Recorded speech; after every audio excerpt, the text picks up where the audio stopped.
Grandmaster Phil Peplinski, you asked me to show you this technique that I posted the picture of the other night, so I'll try and explain it to you as best I can with science, okay, and some muscles. I like to call it a muscle tearing technique, but it's definitely a pain compliance technique too. So what we're actually doing here is taking our thumb and jamming it underneath the armpit, in and up as hard as we can.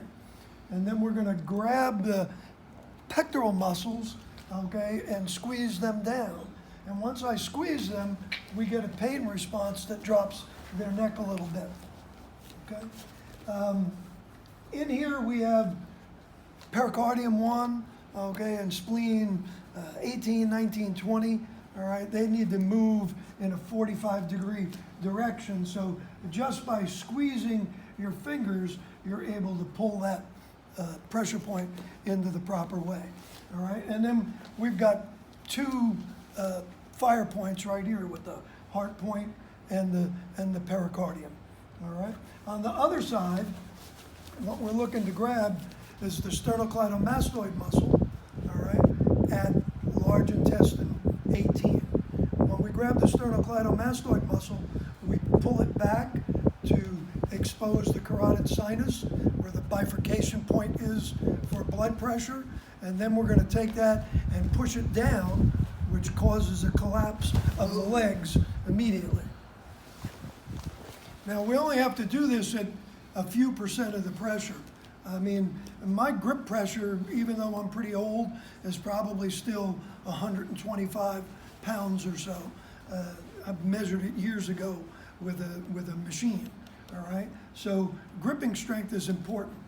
Now, as far as entering with these techniques, there's a bunch of ways. So a round punch comes, all right, and I can bob and weave underneath that round punch, grab here, and immediately grab here, and I have my opponent controlled, okay? Jesse, try and wiggle out of this. Okay, come on, Jesse, you're way bigger than me, okay? And I only have a few percent pressure on here. Right? So on the round punch, we go underneath and immediately grab, and then pull, and there's a takedown.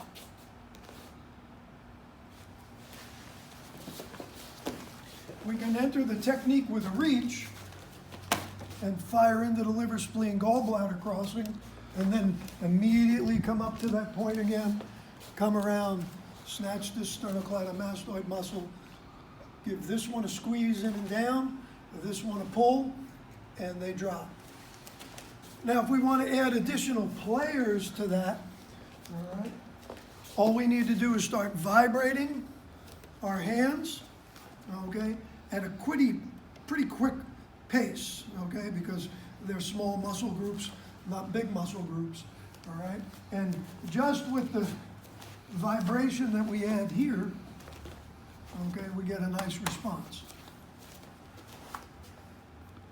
When we do initiate that takedown, we can track right into here and then roll our opponent into a position where we've got a nice lock on them, all right? And if we were police officers or something like that, we can still see around what's going on, remove our handcuffs, we can handcuff them, okay?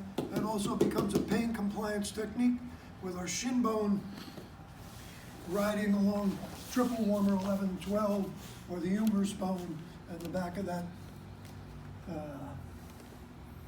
Come on, Mike. Tricep muscle. Okay.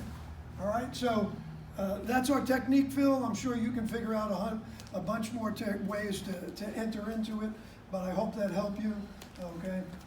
Small intestine points, okay? Pericardium, heart, large intestine. If we're coming across here and we reach in deeply, of course, we can grab stomach 9. Once we're in here and we're entered, okay, we can easily kick out the bladder points at the back of the leg or collapse that knee. All right, so I think it's a pretty good technique. It's a good pain compliance technique. Nobody has to get really hurt, but the pain gets amped up through the roof, and you should be able to subdue your opponent without having to do any more really bad things to them. All right, thank you so much, Jesse. You're welcome. Thank you, Phil.